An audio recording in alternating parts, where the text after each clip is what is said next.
Hello and welcome to the Shiny New Object podcast. Before we crack on with our interview today, I would like to thank our sponsor, Coros.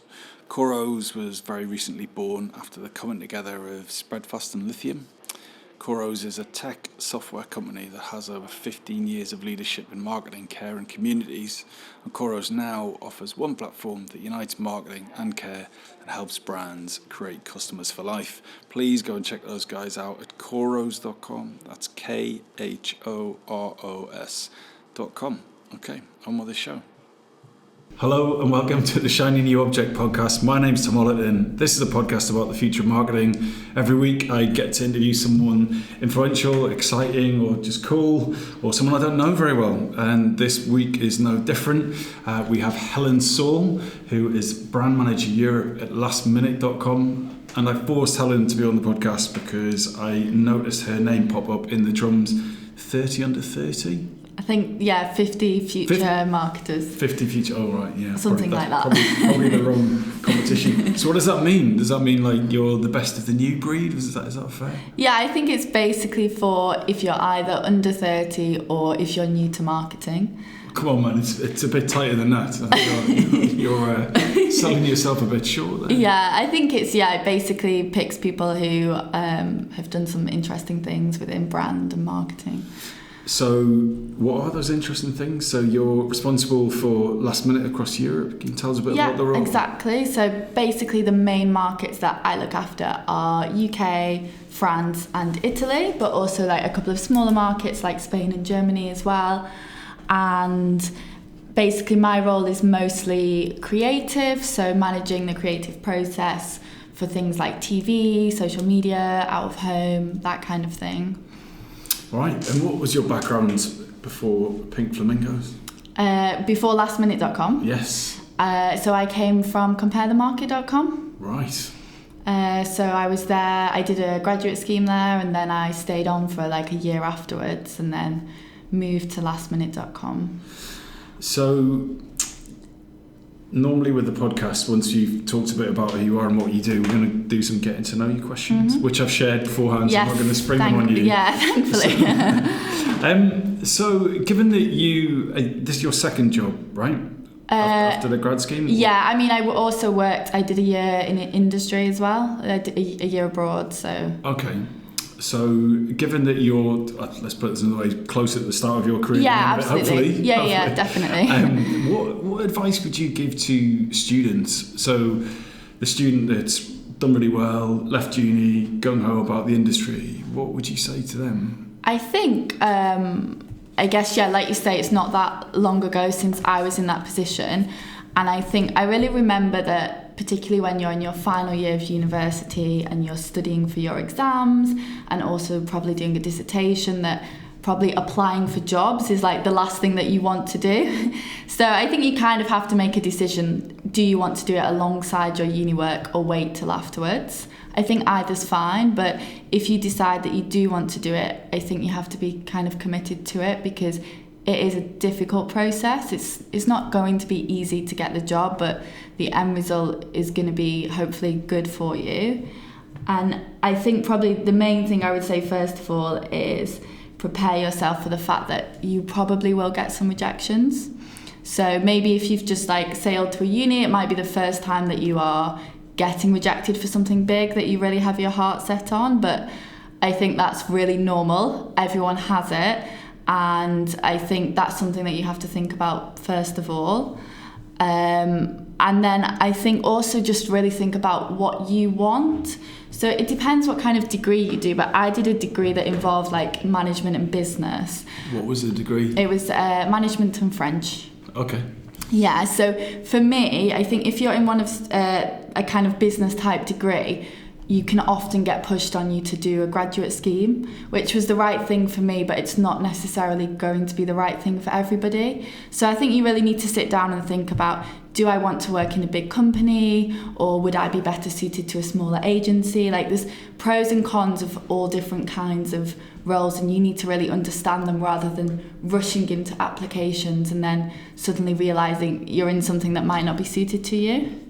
So I was listening to the Tim Ferriss podcast this morning, Yes. Which is a slightly bigger podcast than this one. It's really bugging me who the guy was being interviewed. Say some mega successful person, obviously, but he was saying that when you're in that position, that you shouldn't think about what you want to do, but who you want to be.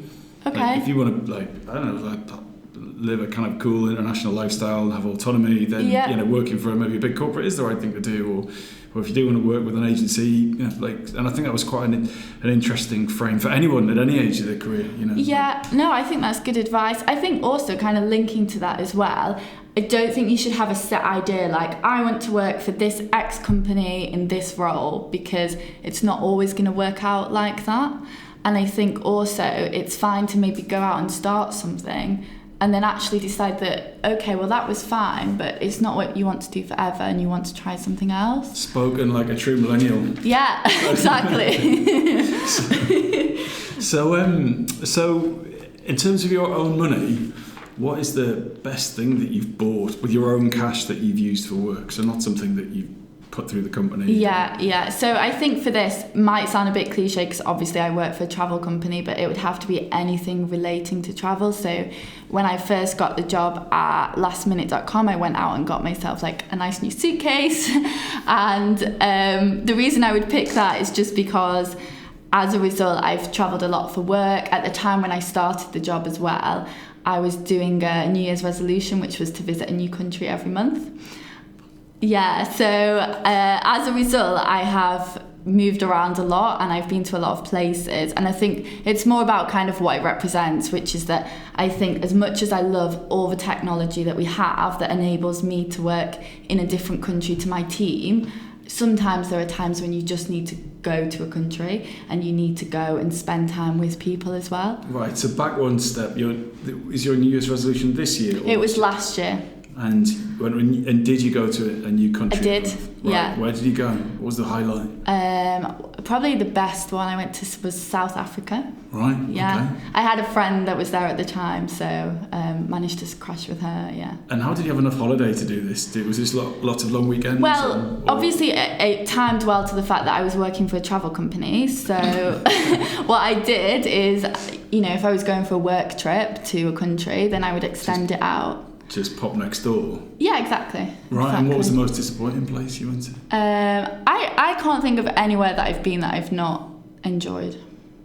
Right, so a good suitcase. And which suitcase was it? Can I tell you, is that a really fancy one? It's just like a trip. Right.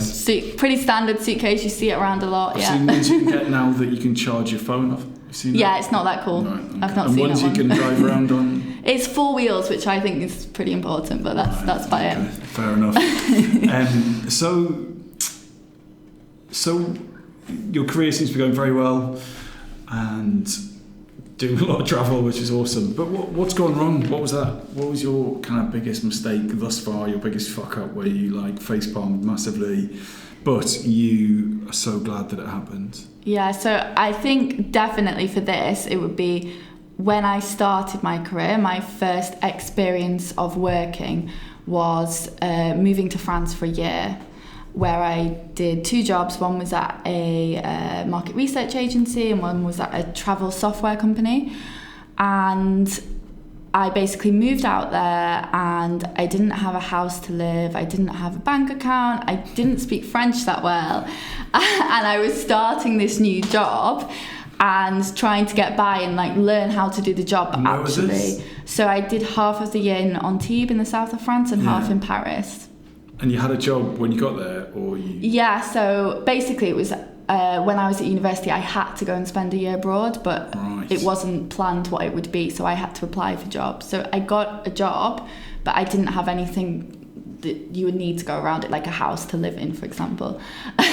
So that doesn't sound like a fuck up. That sounds like putting yourself in quite a tough situation and dealing with it, right?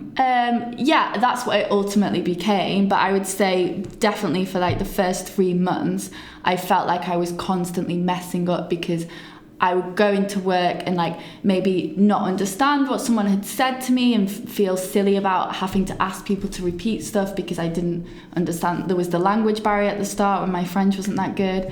or it just felt like everything that could go wrong was going wrong. And actually at the start, there were times when I did think, I just kind of want to give up and go home because I'm not sure that I'm cut out to do this. And then I think after I hit kind of like the 3-month mark, I really sort of got into the swing of things.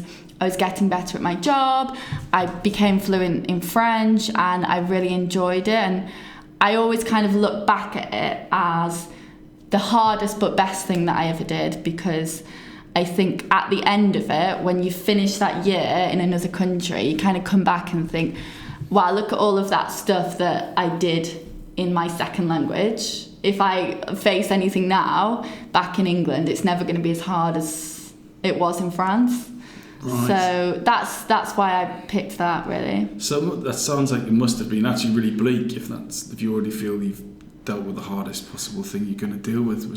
That sounds like quite an emotional... It was really hard at the start. Yeah. It doesn't sound that hard, like going off to France, living in the south of France. It's a very nice area, but actually when you move to a country and like at the start you don't have any friends, you don't know anybody in the country, the language barrier can be a real problem as well, because I'd learnt French at university, but it's so different like in a classroom to actually being in a country and trying to like operate in meetings, for example, and you're not even sure what's going on all the time, but you have to kind of just get used to it very quickly. That sounds terrifying. And did it boil down to a moment where you were like, right, I'm going to go home, and then you changed your mind, or was it a gradual thing?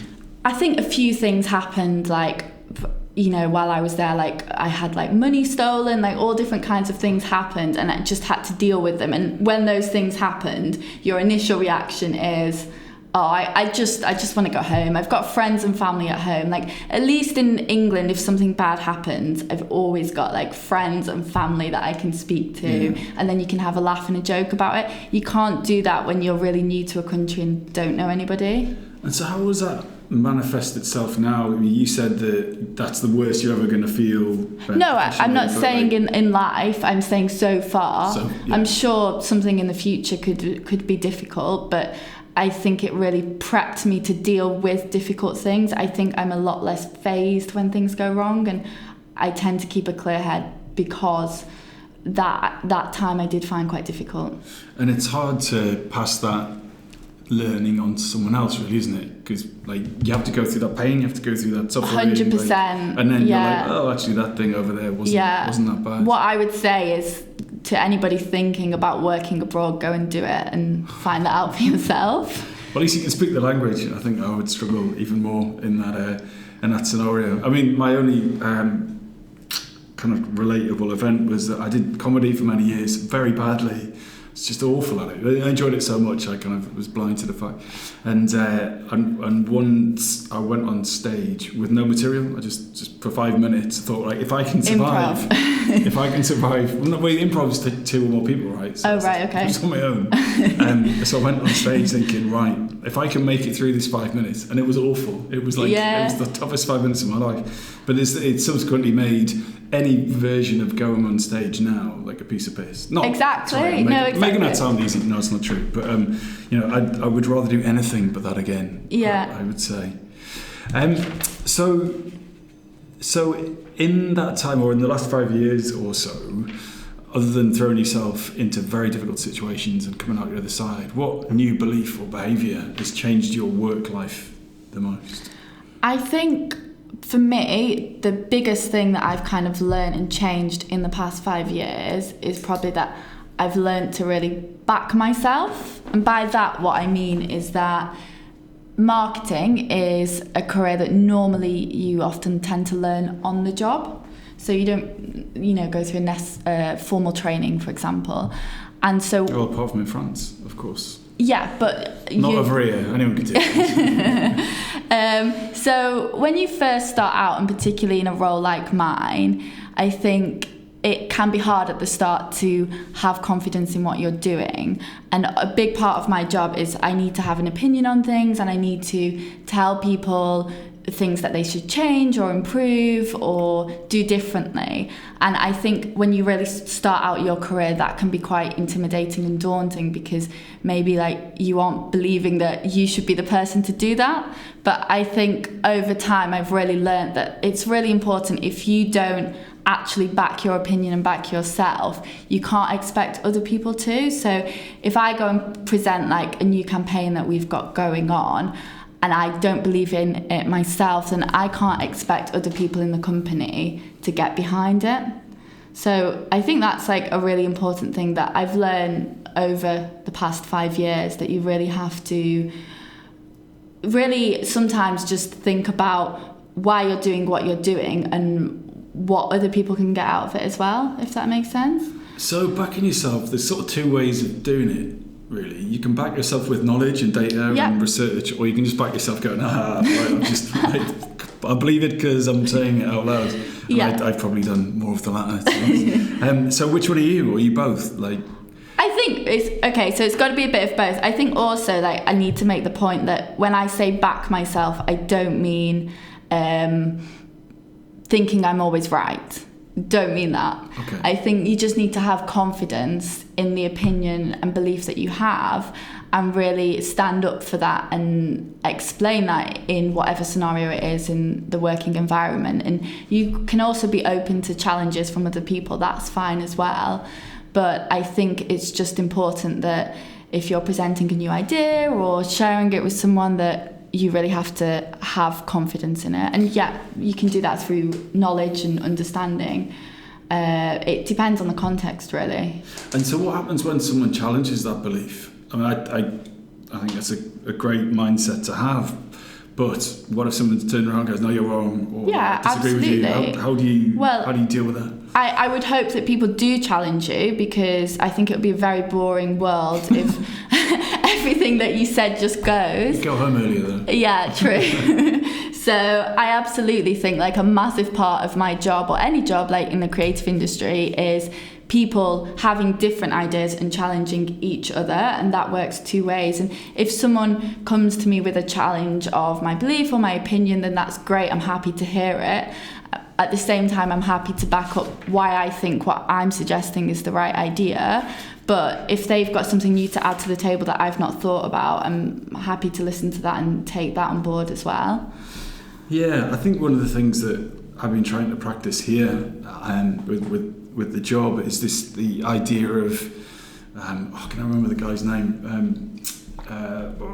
Anyway, his book all about principles. The guy runs Bridgewater, and his whole thing about when it comes to clashing with someone, it's not about my opinion versus your opinion. It's about having all of the data on the table. If you get all the facts out, like in a very black and white sense, and you both agree that you're not trying to work out who's right, you're trying to work out what's right. And if you bring your perspective and your bits, and then go, well, assessing this as a whole, irrespective of where it came from, what is correct, what is the truth? And I think it's quite an exciting way to think. I think as well, it often might seem like you're coming from different angles, but you actually might be trying to find the same solution to the same problem.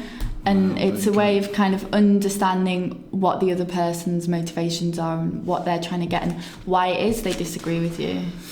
So, as one of the most exciting new people in the industry, you must be given a lot of work to do. You're travelling a lot. Yes. You're responsible for 5 markets, through the line campaigns. I'm guessing there's quite a lot of overwhelm, and you must get unfocused from time to time. So how do you get yourself back on track? Yeah, I think in terms of getting focused, so the biggest thing for me personally, which I know I'm very lucky about, is that I can actually walk to work every day. I realise not a lot of people can do that in London, but for me it is really a massive thing, because I arrive at work in the morning and I just feel really focused and ready for the day, because I've not had to battle with like a sweaty tube or commuters, like really big crowds. So that sets me up in the morning, and then at the end of the day, if I've had like a stressful day or a lot going on, I get to really process that when I'm walking home. It's a nice walk as well. It's very nice. Farrington. Yeah, it's very nice walk. Down up the street and then down through past the canal. Yeah, exactly. Amazing. So I understand not everybody can do that, but I think everybody can probably get off their tube like a stop earlier if they no really one's going want to do that. Really? But you could. Do you think? Yeah, No, absolutely. You could.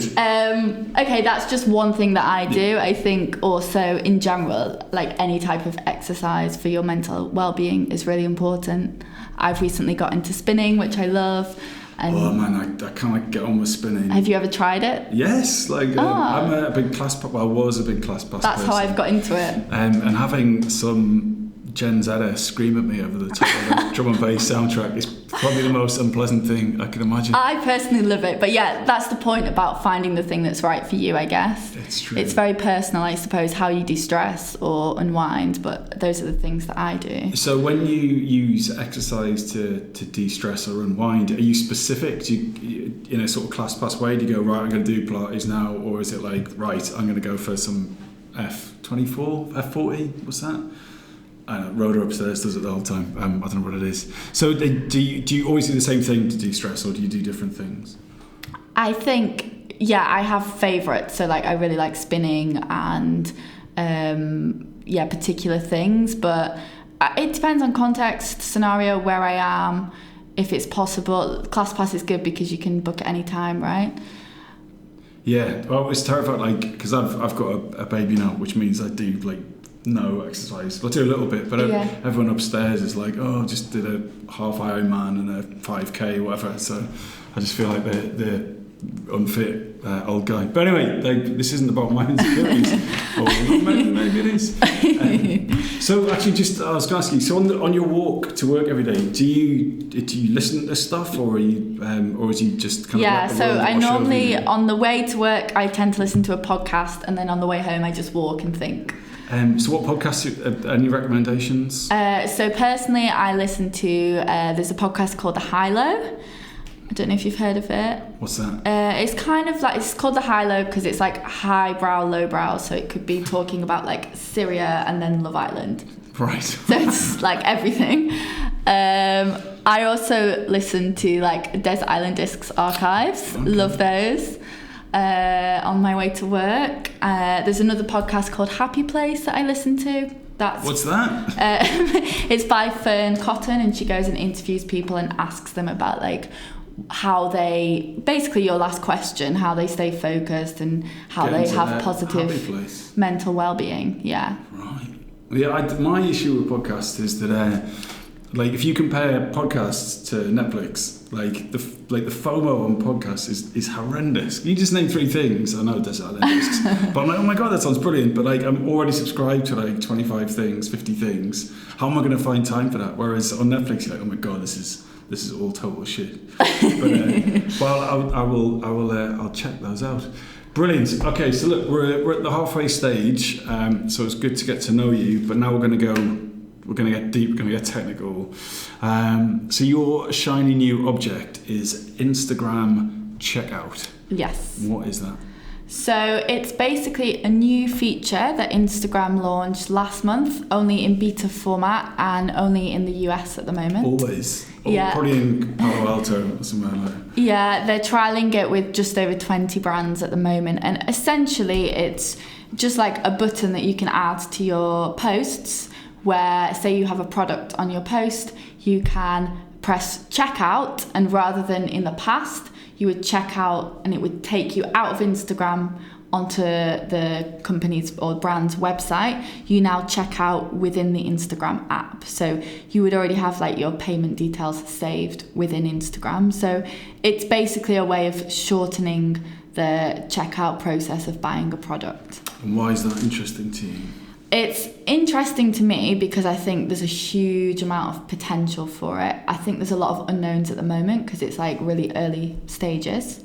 And I've heard quite a lot of people bringing up like the risks of it and concerns. Like what? So I think the biggest thing that brands worry about Instagram checkout is that you are taking people away from your website to buy your product. So the concern is that obviously in an ideal world, the best place that you want your customer to buy your product is from you within your website, so that you can interact with them, you can give them one clear on-brand message. Maybe you can capture their data while they're there. So there's no data capture with Instagram checkout? Not for the brand, no. So not like an email? There's not a required field? So the email, so basically Instagram will take all of that data. So they will already have the customer's data, and Instagram will send like the shipment delivery. So you're losing that, and that's a big risk for brands. But then can you would be able to use that as an audience? That'd be you'd have customer audience on Instagram, which I guess is their play to keep everyone within the Facebook network ecosystem. Right? Yeah, and obviously like that's something that you already have on Instagram, access to different audiences. But you'd have you'd have a special retargeting Instagram only checkout audience that you didn't have any more data on, I guess would be the... Yeah, I suppose so. Yeah, interesting. So what are the other risks? So obviously, people aren't going to be on a website and so on. Yeah, so you're not going to, for example, be able to upsell people in that channel because they're just buying on Instagram. So you can't say, oh, while you're here, you also get this like extra part of our product or something else. And for a travel brand, presumably upselling to it's a huge part of what we do. And then I guess the other risk, more of a consumer risk, is just a lot of people are quite wary at the moment, aren't they, about Instagram and Facebook. They don't necessarily trust them with their data, and now Instagram will be holding your payment data. So I think in order to make it work, Instagram just need to prove that they are fit to handle the data, that they're not going to do anything crazy with your payment data, which I'm sure they can do. And then from there, then they can take it forward. So what does this mean for last minute or the travel sector more broadly? I think it's a really interesting opportunity. For lastminute.com, where I would see it going is I would want to trial it first of all with like a simple product. So for example, we sell experiences on our website. So things like spa days or theatre tickets. It's a very simple one transaction product, and I think it could be a way of getting some new audiences, and the really big benefits of it is that you're shortening the conversion funnel, hopefully improving conversion rate as a result, because people aren't having to fill in extra steps of the journey, and as a result you're making it a lot easier process for people. So that's kind of where I would start. I'm not suggesting that we use Instagram checkout for everything. I don't think that that's what we would do. I don't think, for example, it would work for, like, one of our really big products is dynamic packages, which is where you have a flight and a hotel in the same product, and you can tailor some of the details to what suits you. That, to me, sounds a bit complicated at the moment for the functionality that Instagram checkout's got at the moment. Yeah. So it's interesting because this is it sounds quite new, but this is really sort of after basically 10 years of what I used to call in the old place social commerce, because the problem you had was that you have loads of people on social media and loads of people spending loads of money online, but those two things would never really cross. I think we've had you've had buy it now on Pinterest for flipping ages, and I don't know if that's within the app. And they used to have something on Facebook called Facebook Coin, where you could load up, you put your card in and you load up with loads of Facebook coins, and you could buy virtual goods on stupid Farmville games and stuff. But I think that must have not stuck around. But now, is it actually different this time? So it's not new, that's important to say. Shopping is not new to Instagram. So what you can already do on Instagram is see a product that you like. You can then tap on that product and see the price of it, and you can click shop now, but it will take you out of Instagram into the brand's website, and then you have to buy it from there. So all this is doing, it's kind of improving a process that already exists. For Instagram? It's improving it for Instagram, but it's also improving it for the consumer, because... Does it though? That's what, I get the science of less clicks the better. Yeah. But is this what the consumer needs, or is it just less clicks? As a consumer, I would like the process of buying something to be as simple as it possibly can be, and I would really like the idea as a consumer of not having to go onto a separate website that might take longer to load. I might then have to... Also, the other thing is that if I'm really engaged in Instagram, I don't necessarily want to go off it into something else. This allows me to quickly buy a product and then stay within that app. And do you think it will change depending on the type of product? So yes, I agree. Like if I'm going to buy like a Beatles pillow or something, which I may do at some point, like I don't, a tenner, 15 quid, 20 quid. But if it's like, do I want to buy flights to New York for 3 people, and that's going to be 1,300 quid? Like, do you think reassurance will be something that Instagram's able to provide? Because sometimes less clicks isn't reassuring. Like with signing in online to your bank account and you got a PIN century or whatever, it's like loads of clicks. No, I think that's where you go back down to like, what products are you selling, and it's not going to be right for all products. So the big block of the holidays, for example, is like we need to know people's passport details, which currently is not a feature within Instagram checkout. And also, as someone that works at a holiday company, I know that people for big package holidays, they will research it on a mobile, but they will pay for it still on a desktop. That is something that still exists now. It's very much a trend. So I appreciate that people aren't going to necessarily be buying really massive products or complicated products, but I think what it does open out is a huge space for the much simpler products that you might buy on a whim, or you might just want to buy quickly, things that are easy purchases. Right. And does it cater for like location and delivery, I wonder?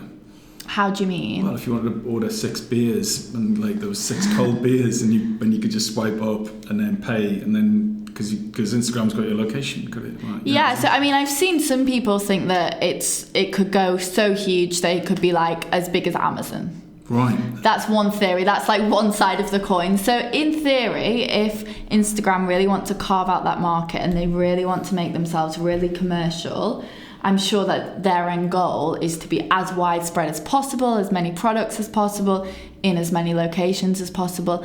I'm sure that's probably like their long-term strategy. Well, it's interesting, isn't it? Because generally speaking, if you go onto Amazon, you're relatively near the bottom of the funnel. Mm-hmm. Right, whether it's like, I'm going to buy like a skateboard or a Beatles pillow, isn't like the only 2 things I think about this week, it would seem. Whereas on Instagram, I'm on Instagram because I'm waiting for the bus and his influencer ABCD, this is my football team, whatever. And really, I guess it's Instagram's play to try and kind of like rush everyone to the bottom of the funnel, like at that moment, like, oh my God, these cufflinks look amazing, I'm going to buy them now. I think that's the difference between Instagram and a company like Amazon. I think where Amazon have maybe struggled is capturing people when they're in the discovery phase. So if you're a consumer, you normally go on Amazon because you want a specific product that you know what it is. Whereas Instagram, people are engaging with all different kinds of posts that they hadn't necessarily planned to see. So at the moment, it's more about being interested in the content and viewing it. And maybe they're shopping a bit, but something like this gives them the potential, if they execute it right and if it works well, to actually allow people to be discovering new products that they can buy. And that's where I think they could have the edge. So who's going to win here? Like, do you know which brands they're trialing it with? Yeah, so it's basically just at the moment fashion and beauty brands. So things like Adidas, Nike, those kind of brands. Right, and so you think that those brands are going to be already ramming loads of dollar into Instagram anyway, and they just think, right, we've got this kind of swipe up functionality, we can get them to check out. Yeah, I think that they're trialling it with brands that already have the shopping functionality, which is a natural kind of stage where you first want to test it, makes sense. So, stupid question, is it actually linked to the brand's e-com, or is it like a standalone thing? No, so everything is happening within Instagram itself. And so I buy a pair of Adidas trainers on Instagram. What is that then talking to the website, and then the fulfillment details come through Instagram and then it goes off, or is there like some other third party that Instagram have set up? Probably Amazon, maybe. Yeah. So as I understand it, from the consumer perspective, all they're seeing is that everything is being fulfilled and completed by Instagram.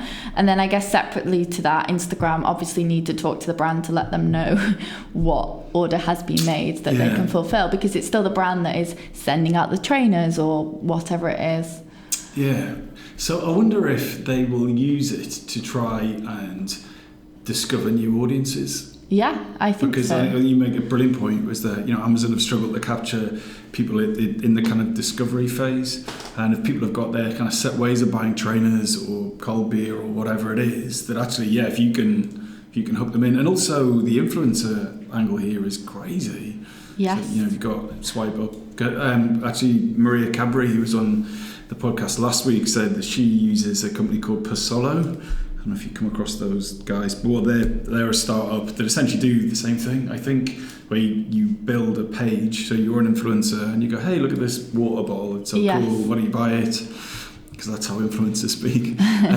And you swipe up and there's a page there, and it's just whereas this sounds like that might be quite a tough deal for those guys. But. Yeah, so at the moment, Instagram they've only talked about it in the context of a business profile, so a brand selling their own product. But obviously you would think the next stage would be, well, can an influencer also use this tool to sell products directly from their page? And I don't know if that's something they're planning or not. Well, there'd be some kind of cool affiliate thing, wouldn't it? You can go with Amazon affiliates, you can go you create an affiliate profile, and then you can sell stuff on your website.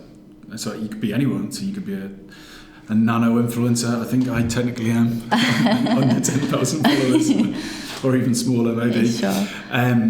So realistically, what Adidas could do is give anyone the opportunity to sell from their Instagram. Then they create this huge store, as opposed to just everything coming centrally out of Adidas. Yeah, no, that could be really interesting. I guess what I would just say about that, like with my brand hat on, my biggest risk would be as soon as you let anyone sell any of your products, it's harder to control what they're saying about it.